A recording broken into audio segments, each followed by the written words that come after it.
স্ত্রীর কথা মতো হস্তমৈথুন করা যাবে কি না? বাচ্চাকে 2 বছরের বেশি সময় বুকের দুধ খাওয়ালে কি পাপ হবে? পালিয়ে বিয়ে করা জায়েজ হবে কিনা? মসজিদের চেয়ারে বসে জামাতে নামাজ পড়া কতটুকু শরীয়ত সম্মত? সিজদাতে চোখ খোলা নাকি বন্ধ রাখতে হয়? আমার মা অনেক সিদ্ধান্ত ভুল নেন, তাকে বোঝানোর জন্য রাগ করতে পারবো কিনা? এর মধ্যে অনেক প্রশ্ন আমার কাছে চলে এসেছে, আসুন আমরা সেই সমস্ত প্রশ্নের উত্তরে প্রবেশ করি। আলতাফ হোসেন লিখেছেন, মসজিদের চেয়ারে বসে জামাতে নামাজ পড়া কতটুকু শরীয়ত সম্মত? মসজিদে চেয়ারে বসে নামাজ পড়তে পারবেন যদি আপনার রুকু সেজদা করার মতো সামর্থ্য না থাকে। চেয়ারে বসে আপনি ইশারায় সেজদা রুকু করতে হয়, এরকম অপারগ হন, অসুস্থ হন, মাযুর হন, তাহলে আপনার জন্য এটা জায়েজ আছে। এবং যে কাজ জায়েজ আছে সেটা মসজিদেও জায়েজ আছে, সেটা বাসায়ও জায়েজ আছে। তবে সামান্য একটু শরীর ব্যথা বা সামান্য একটু খারাপ লাগছে, এই যুক্তিতে আপনি মসজিদে চেয়ারে বসে গেলেন না, বসে নামাজ পড়া শুরু করলেন, সেটা কিন্তু জায়েজ হবে না। কারণ এতে আপনার যে ফরজ বিধান আছে রুকু সেজদা এবং দাঁড়িয়ে সালাত আদায় করা যথাযথভাবে, সেটাতে ব্যাঘাত হয়ে থাকে। সেই জন্য এটা করা সঠিক হবে না। সুমন, আপনি লিখেছেন, পালিয়ে বিয়ে করা জায়েজ হবে কিনা? বিয়ে একটা ইবাদত নেকামল কাজ। পালিয়ে তো মানুষ চুরিদারি করে বা খারাপ কাজ করে মানুষ পালায়। পলাপলি তো ভালো কাজে হয় না। ভালো কাজে পলাপলি করার তো কোনো যুক্তি নেই। অতএব বিয়ে পালিয়ে করা উচিত নয়। যদি বলেন যে বাবা মা সন্তুষ্ট না বা তারা সম্মত না, এই জন্য পালিয়ে বিয়ে করতে হচ্ছে, তাহলে উত্তর হলো যে বাবা মাকে সম্মত করে বিয়ে করবেন। যতদিন পর্যন্ত সেটা সম্ভব হচ্ছে না, ততদিন পর্যন্ত বিয়ে যাতে করতে না হয় নিজেদেরকে কন্ট্রোল করবেন।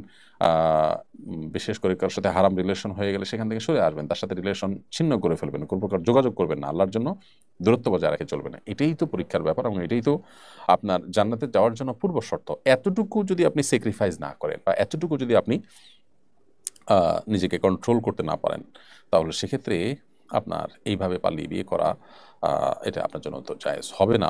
আমাদের প্রথমে গোপনে বিয়ে হয়, সেটাও সাক্ষীর সামনে সঠিকভাবেই হয়।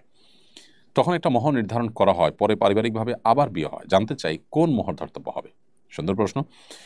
প্রথম বিয়েটি যদি যথাযথভাবে হয়ে থাকে, যেমন দুজন প্রাপ্তবয়স্ক নারী পুরুষের বিয়ে হয়েছে, দুজন সাক্ষীর উপস্থিতিতে সেখানে মহর ধার্য হয়েছে, তাহলে সেই মহরটাই চূড়ান্ত হবে। হানাফি ফিকহ অনুযায়ী দুজন প্রাপ্তবয়স্ক নারী পুরুষ পরস্পরের সঙ্গে বিবাহ বন্ধনে যদি আবদ্ধ হন, দুজন সাক্ষী এবং মহর ধার্য করে তাদের বিবাহ বিশুদ্ধ হয়ে যায়। সো আপনার প্রথম যে মহরটা ধার্য হয়েছে সেটাই চূড়ান্ত।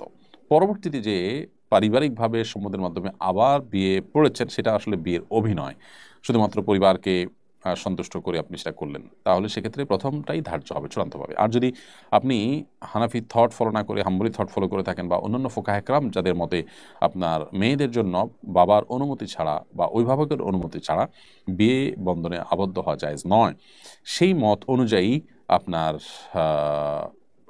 ছেলে মেয়ের বিবাহ দুজন সাক্ষীর উপস্থিত হলেও, মহরধার্য হলেও সেটা জায়েজ হয় না যদি অভিভাবকদের সম্মতি না থাকে।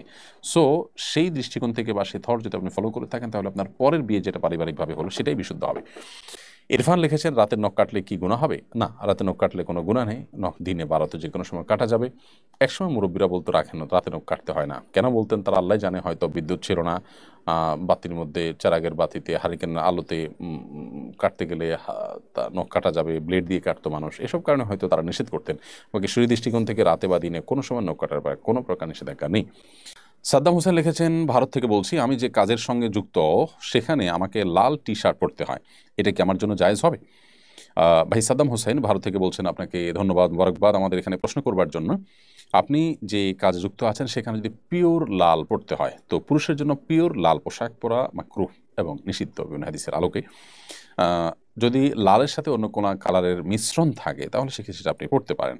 যদি আপনি সেই সুযোগ পান সেটা করবেন, আর না হলে অনবরত বা নিয়মিত আপনাকে একটা মাকরুহ কাজ করে যেতে হবে, এই জায়গা থেকে আপনার চাকুরির স্থল আপনি পরিবর্তন করার বা আপনার কাজকে সুইচ করার আপনি চেষ্টা করবেন।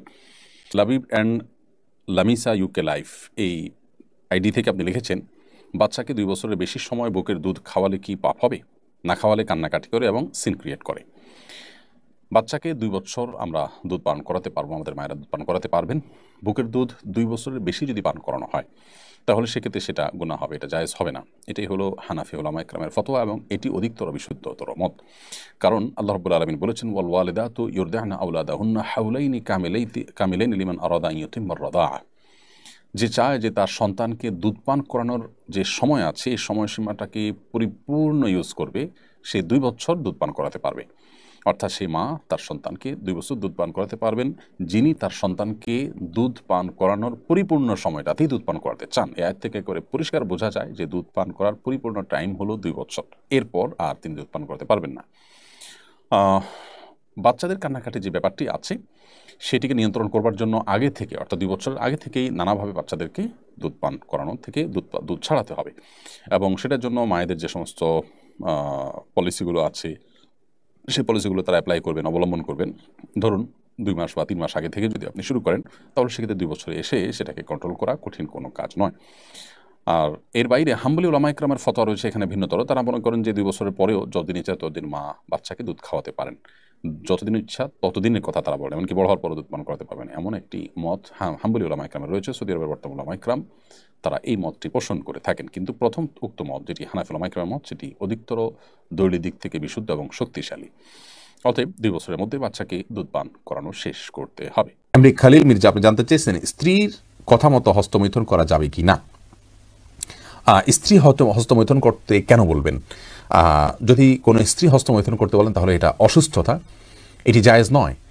কোরআনে কারীমে আল্লাহ বলেছেন যে মানুষের যৌন চাহিদাকে চরিতার্থ করবার জন্য আল্লাহ বৈধ যে পথ রেখেছেন, স্বামী স্ত্রীর যে মিলনের পথ রেখেছেন, এবং বৈধ পথ ছাড়া অন্য কোনো উপায়ে যদি কেউ তার যৌন চাহিদাকে চরিতার্থ করে, আল্লাহ তাআলা বলেছেন ফাউলাইকামুল আদুন, তারা সীমালঙ্ঘনকারী। সূরা মুমিনুনের শুরুর দিকের আয়াত থেকে বোঝা গেল যে হাত দিয়ে যদি কেউ বীর্যপাত করে তাহলে সে সীমালঙ্ঘনকারী, কারণ এটি কোনো সুস্থ বা স্বাভাবিক পদ্ধতি নয়।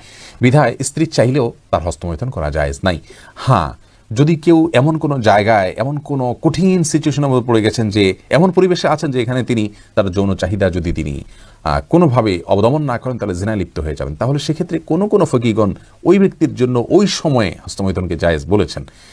আর স্ত্রীর হাত ব্যবহার করে হস্তমৈথুনকে অনেক উলামা ইকরাম জায়েজ বলেছেন, যদি মাসিকের কারণে বা অন্য কারণে স্ত্রীর সহবাস না করতে পারে এবং না করতে পারার কারণে গুনাহে লিপ্ত হয়ে যাওয়ার আশঙ্কা থাকে সেই ক্ষেত্রে।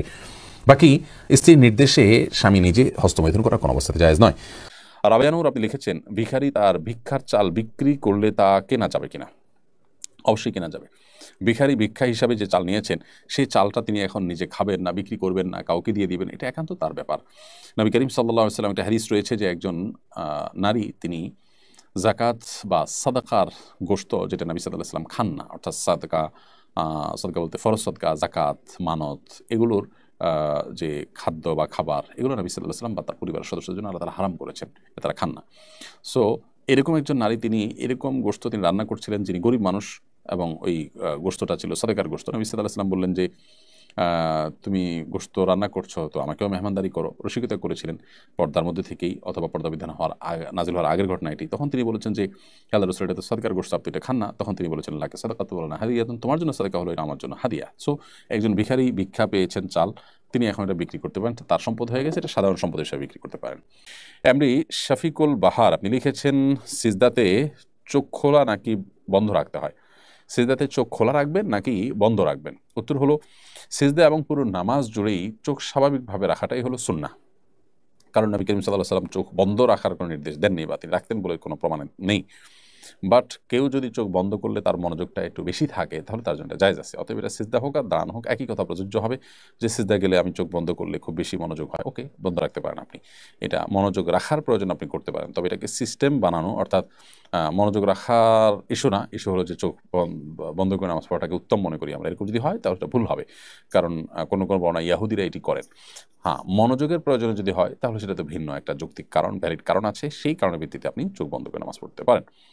মোহাম্মদ তুহিন লিখেছেন আমার মা অনেক সিদ্ধান্ত ভুল নেন, তাকে বোঝানোর জন্য রাগ করতে পারবো কিনা। মা হোক, বাবা হোক, বা পরিবারের কোনো গুরুত্বপূর্ণ ব্যক্তি হোক, আপনার প্যারেন্টস বা আপনার সিনিয়র কোনো ব্যক্তি হোক, তাদের যদি কোনো সিদ্ধান্ত নেওয়ার ক্ষেত্রে ভুল হওয়ার প্রবণতা থাকে, বা ভুল সিদ্ধান্ত নেওয়ার প্রবণতা থাকে, যেমন দেখা যায় যে তারা আগে জেনারেশনের মানুষ, অনেক কিছু তারা বোঝেন না, মোটা ভুল তারা করে বসে থাকেন, ডেফিনেটলি আমরা তাদেরকে বোঝাবো, এবং বোঝাতে গিয়ে মান, অভিমান, কিছুটা জোরাজুরি, কিছুটা চাপাচাপি করতে পারবো, কিন্তু মনে রাখতে হবে সেই চাপাচাপি, সেই জোরাজুরিটাকে যেন তারা স্নেহ, ভালোবাসা, শ্রদ্ধা ভরেই যে করা হয়েছে সেই বার্তা যেন তারা নেয়। আপনি যে জোরাজুরি করছেন সেটার রিডিং যদি তারা এইভাবে করেন যে সে আমাকে প্রেশার ক্রিয়েট করছে বা আমার সাথে ব্যবহার খারাপ করছে, তাহলে সেটা জায়েজ হবে না। অর্থাৎ আপনি তাকে আপনার যে আবদারের জায়গাটা সেখান থেকে আপনি রাগ করতে পারেন, সেখান থেকে আপনি জোরাজুরি করতে পারেন, কিন্তু রাগটা যদি এমনভাবে হয় যে তার মনে কষ্ট হবে, মনে কষ্ট হচ্ছে, তাহলে সেভাবে আপনি রাগ করতে পারবেন না। এমনকি তিনি ভুল সিদ্ধান্ত নিলেও আপনি এটা করতে পারবেন না।